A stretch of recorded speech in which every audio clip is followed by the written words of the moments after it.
तो जय हिंद फ्रेंड्स, आप सभी का मैं आपके अपने यूट्यूब चैनल पर स्वागत करता हूं। दोस्तों इस वीडियो में आपके साथ टॉप 5 क्वेश्चंस जो दोस्तों दिल्ली पुलिस कांस्टेबल 2023 के रहने वाले हैं, उनका मैथ्स के शानदार प्रश्न दोस्तों पांचों प्रश्न लिख के आ रहे हैं।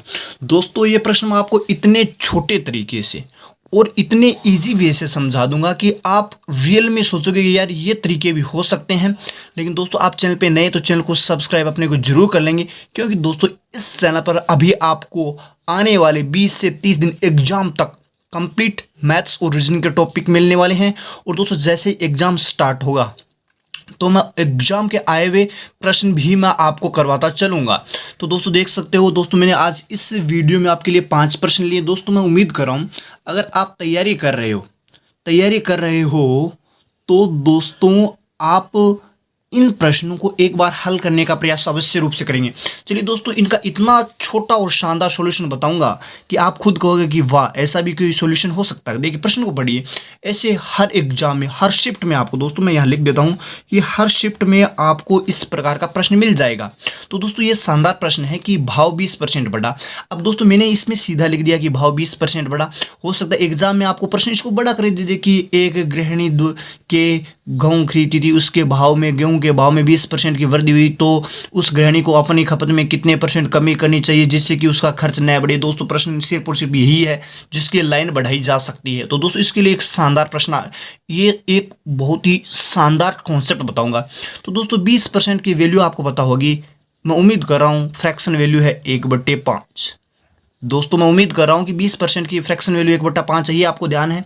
तो दोस्तों ध्यान रखिए कि ये क्या हुआ है, भाव बढ़ा है। दोस्तों ये आप दिमाग से सोचो, जब भाव बढ़ेगा तो और खर्च आप उतना ही रखना चाहते हो तो आपको उसकी खपत में कमी करनी। दोस्तों भाव बढ़ गए, आप चाहते हो कि खर्चा ना बढ़े, तो उसके लिए आपको खपत में कमी करनी पड़ेगी। तो दोस्तों यहाँ से खपत में कमी करूँगा तो ऊपर वाला ऐसा क्या ऐसा, फिर इन दोनों को जोड़ के लिख दो 1/6। अब दोस्तों 1/6 की मैं उम्मीद करूँ परसेंट वैल्यू आपको पता होगी 16 से 2/3%। ये दोस्तों आपको पता, या दोस्तों इसको आप 16.66% समझ लें। दोस्तों इसमें मैंने कुछ नहीं किया, भाव 20% बढ़े थे तो 20% का मतलब 1/5। भाव बढ़े हैं तो खपत घटेगी, तो खपत को घटा दिया, घटाने का मतलब इनको जोड़ दिया मैंने नीचे ले जाके। इसी प्रकार दोस्तों अगर यहाँ पर 20% घटती तो 1/5, और घटती का मतलब अगर भाव घटता तो वो बढ़ती, खपत बढ़ता, और बढ़ाने की कंडीशन में 1/, बढ़ाना है तो इनको घटा देता। जब दोस्तों अपने को खपत घटानी थी तो इसको बढ़ा दिया, या भाव बढ़ा दिए, भाव बढ़ गया तो इसको भी बढ़ा दिया। अगर भाव कम होते तो इनको भी मैं घटा देता 1/4, इसमें मतलब 25% की। अगर भाव कम हुए, दोस्तों एक चीज़ है, अगर यहाँ बढ़ा हुआ है तो इन दोनों को जोड़ के नीचे लिखना है। जब भाव घटेगा तो इन दोनों को घटा के लिख देना, उत्तर आपका एकदम राइट आ जाएगा। दोस्तों शानदार प्रश्न है, आपसे इस प्रकार के 50 क्वेश्चन करोगे तो भी दोस्तों आपका यही आंसर मिलेगा, शानदार, जानदार, जबरदस्त। अगला प्रश्न देखिए दोस्तों कि गेहूं के भाव में 20% की कमी होने पर राम 400 रुपये में 12 किलोग्राम अधिक खरीद पाता, चाहे गेहूँ खरीद पाता है दोस्तों 12 किलोग्राम अधिक खरीद पाता, तो पुराना मूल्य, दोस्तों पुराना बोले, नया पूछ ले, तो आपको कोई दिक्कत नहीं होनी चाहिए। तो भाव में दोस्तों वही अपना जो इसमें वाला तरीका नहीं है, बड़ा ही शानदार है। अब इसमें देखिए कि 20% का मतलब होता है 1/5, ठीक है। अब इसमें कमी हुई है, फिर बता दूं, अगर कमी हुई है तो अपने को वही बात, 1 और इनमें दोनों को घटा देना, कमी का मतलब इन दोनों को घटा देना 4।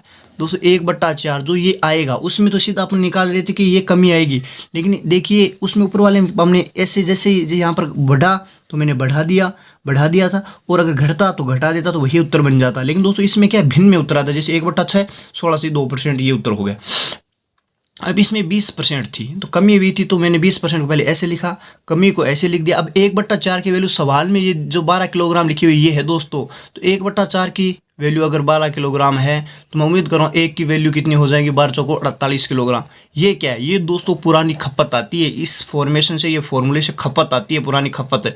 तो दोस्तों पुराना रुपये कितना था, 400, पुराना भाव 400, पुरानी खपत 48। तो भाव आप आराम से निकाल सकते हो। देखिए आप इसको 12 से काटिए, 16 से काट लीजिए, 16 से काटोगे तो आपके पास आ जाएगा 3, और दोस्त कितना आ जाएगा 3, और 16 से इसको काटोगे तो 25, और भाव पुराना हो गया 25/3 किलोग्राम, मतलब प्रति किलो, मतलब 25/3 रुपये प्रति किलोग्राम, ये दोस्तों भाव आ गया। तो दोस्तों इसमें करना क्या, इस टाइप के सवाल में जिसमें ये इस प्रकार की चीज़ें लिखी हुई है तो आपको 1/4 करना, मतलब ये कमी लिखी हुई है कमी लिखी हुई है तो यहाँ पर मैंने देखिए घटा दिया। घटाने के बाद सवाल में ये अपना वाला सवाल में 12 किलोग्राम लिखा है, तो एक की वैल्यू 1/4 की वैल्यू अगर 12 है तो एक की वैल्यू 48 किलोग्राम। तो पुराना आपसे क्या पूछा है, पुराना मूल्य, तो पुराना भाव क्या था, 400 रुपये थे और 48 किलोग्राम। तो दोस्तों 400 में 48 का भाग दिया तो पुराना भाव आ गया 25/3 रुपये प्रति किलोग्राम। चलिए दोस्तों नेक्स्ट प्रश्न को देखिए। मैं उम्मीद कर रहा हूँ दोस्तों ये बहुत ही शानदार तरीके, लेकिन आपको एक दो सवाल में लगाने पड़ेंगे। कैसे कि यहाँ जब कमी हो रही हो तो नीचे घटा लेना है दोनों को। इसी प्रकार ऊपर वाले में बढ़ रहा था तो मैंने इन दोनों को, आपको पता होगा कि जोड़ दिया था, तो इस चीज़ को ना भूलें आप। अब 8,000 रुपये पर 10% की दर से 2 वर्ष लिख देता हूँ दोस्तों, 2 वर्ष या 3 वर्ष लिख देता हूँ, लो 3 वर्ष का ब्याज बताना। दोस्तों मेरा इस प्रश्न को लेने का उद्देश्य ये था कि आपको मैं 1 वर्ष 2 वर्ष, 1 वर्ष में तो कोई अंतर होता नहीं, लेकिन 2 वर्ष हो 3 वर्ष हो तो वैसी कंडीशन में आपके 3 वर्षों का ब्याज का अंतर क्या होगा। तो दोस्तों सबसे पहले मैं आपको आसान करने के लिए 2 वर्ष का बता देता हूँ। तो 2 वर्ष में दोस्तों आपको ध्यान रखना है कि जो चक्रवर्ती ब्याज और साधारण ब्याज का अंतर होता है वो होता है P का R% का R%। दोस्तों इसको समझिए, मतलब ये हो गया P अपना 8 था, P का मतलब प्रिंसिपल, इसका R% हो गया 10/100 गुणा 10/100। P का R% हो गया तो दोस्तों 2 0 से 2 0, तो दोस्तों कितना आ जाएगा, 80 रुपये ब्याज में आ जाएगा। फिर दोस्तों 3 वर्ष की संभावना कम है, फिर भी अगर पूछ ले तो क्या करना है। तो दोस्तों जो तीसरे वर्ष का होगा ना, 3rd ईयर का जो अंतर होगा वो होता है 3D2 प्लस D2 का R%। दोस्तों अब इसमें आपको ये पता होना चाहिए D2 क्या है। D2 है मतलब 2 वर्षों का अंतर, तो 2 वर्षों का कितना था 80, तो 3D2 8 3 24 240 प्लस D2 80 का R% 10%। देखिए दोस्तों 8 और 248 रुपये अंतर। लेकिन दोस्तों इस आपकी इस एग्जाम में संभावना यही कि आपको 2 ही वर्ष से पूछा जाएगा, तो वो कर देना P का R%। अगर बाई डिफ़ॉल्ट 3 साल का पूछ ले तो ये याद रखना आपको 3D2 प्लस D2 का R%। अब देखिए दोस्तों ने अगला प्रश्न, ये भी गारंटी दोस्तों देख लेना। अब इनके आप स्क्रीनशॉट ले लो, चाहे कुछ भी कर लो, आपको एग्जाम में देखने को मिलने वाले हैं। फिर अगला प्रश्न क्या है दोस्तों, देखिए कि 15%, 10% और 20% की क्रमिक बट्टा क्या होगा। ये प्रश्न 100% है। लेकिन दोस्तों इसमें कैंडिडेट क्या करते हैं कि जैसे इसमें 15 + 10 - 15 × 10 इस प्रकार का। लेकिन दोस्तों उससे एक अच्छा तरीका बताऊं, इसमें दोस्तों डाटा इसी प्रकार मिले तो आपको कुछ नहीं करना होता। 20% का मतलब मैं उम्मीद कर रहा हूँ आपको पता होगा कि 3/20 होता है। तो दोस्तों 3 की छूट तो 20 का माल 17 में, फिर 10 की छूट तो 10 का माल 9 में, और 20% की छूट मतलब 5 का माल 4 में। बस कुछ नहीं करना होता, इनको गुणा कर दीजिए, 100 और 1000 हो गए। इनको गुणा करोगे तो ये दोस्तों आ रहे हैं आपके पास 612, 17 में 153 गुणा 4। तो दोस्तों देखिए 1000 का माल 612 में गया तो कितना हो गया 300। दोस्तों में 388 की छूट कितने पर, 1000 पर। तो दोस्तों ये 100 वाली 2 बिंदी तो वैसे ही निकल जानी है, तो छुट्टी कितनी हो गई 38.8%। ये डिस्काउंट हो गया। तो दोस्तों ये तरीका बेहतर और शानदार, चाहे 1 छूट हो 2 छूट हो, जैसे 1 छूट की कोई वैसी से नहीं। अगर आपके पास अगर यहाँ तक का प्रश्न होता है तो 2 छूट तो भी आप कर लेते, अगर 3 छूट है तो भी आप आराम से कर सकते हैं। इसमें मैंने कुछ नहीं किया। ये 388 कैसे आए, 1000 में से आप 612 घटाएंगे, 388 की छूट 1000 रुपये पर गुणा 100% के लिए, तो डिस्काउंट %। चलिए दोस्तों आज के अपने क्लास का लास्ट प्रश्न बता देता हूँ आपके लिए कि वह छोटी संख्या जिससे 5, 8, 15 से भाग देने पर ये दोस्तों 3 है। मैं उम्मीद कर रहा हूँ आपको पता लगा ये कितने हैं, 3 है। तो दोस्तों ऐसी कंडीशन में आपको सिर्फ और सिर्फ 5, 8 और 15 का एलसीएम लेना पड़ता है। दोस्तों एलसीएम लेकर के उसमें अपन ये जो शेष है वो जोड़ देते हैं। तो दोस्तों देखिए इनका लघुत्तम क्या आ रहा है, 15 × 120, आपको पता है दोस्तों इनका लघुत्तम आ गया 120 प्लस 3 जोड़ देंगे तो 123 का इस प्रश्न का उत्तर हो जाएगा। तो दोस्तों इस प्रश्न में मैंने आपको शानदार कॉन्सेप्ट बताया, फिर बता रहा हूँ दोस्तों इन कॉन्सेप्ट्स को आप महत्व भूलना ही मत। ये दोस्तों आपके लिए टॉप 5 क्वेश्चन लेके आऊँगा मैं हर दिन दिल्ली पुलिस कांस्टेबल के लिए मैथ्स के।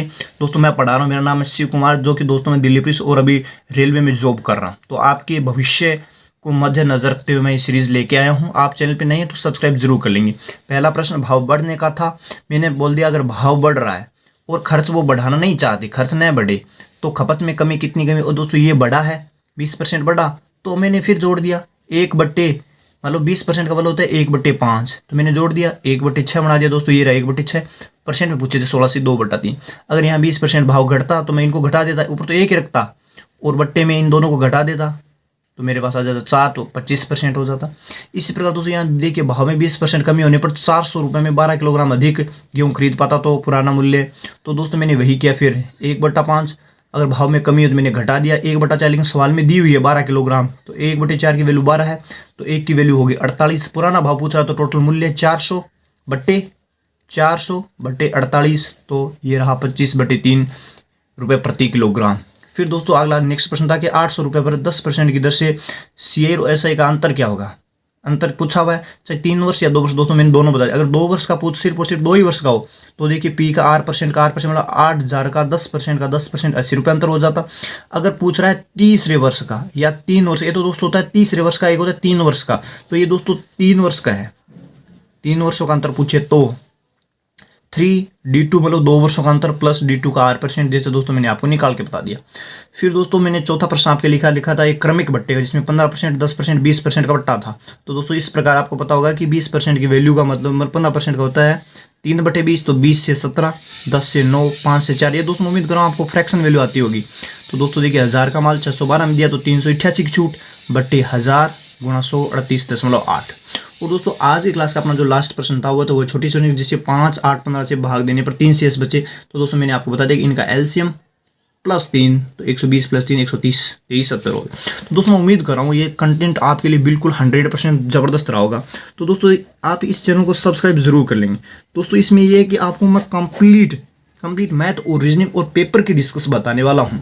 तो दोस्तों आप नए हैं तो चैनल को सब्सक्राइब जरूर कर लेंगे। चलिए दोस्तों मिलते हैं नेक्स्ट वीडियो में, तब तक के लिए जय हिंद जय भारत।